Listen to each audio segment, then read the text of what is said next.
He also said to the disciples, "There was a rich man who had a manager, and charges were brought to him that this man was wasting his possessions. And he called him and said to him, 'What is this that I hear about you? Turn in the account of your management, for you can no longer be manager.' And the manager said to himself, 'What shall I do, since my master is taking the management away from me? I am not strong enough to dig, and I am ashamed to beg.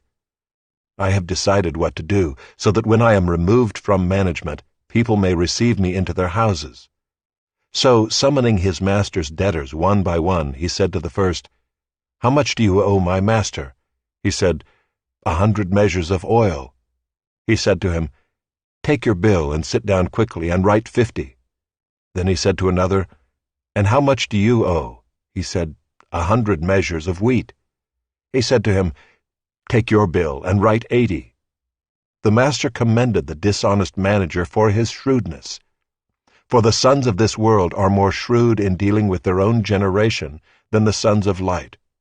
And I tell you, make friends for yourselves by means of unrighteous wealth, so that when it fails, they may receive you into the eternal dwellings.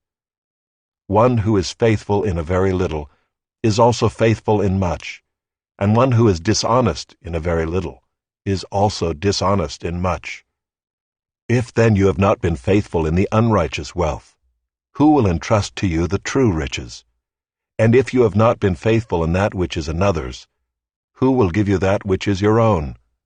No servant can serve 2 masters, for either he will hate the one and love the other, or he will be devoted to the one and despise the other. You cannot serve God and money."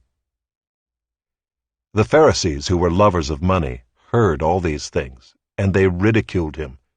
And he said to them, "You are those who justify yourselves before men, but God knows your hearts. For what is exalted among men is an abomination in the sight of God. The law and the prophets were until John. Since then the good news of the kingdom of God is preached, and everyone forces his way into it. But it is easier for heaven and earth to pass away than for one dot of the law to become void.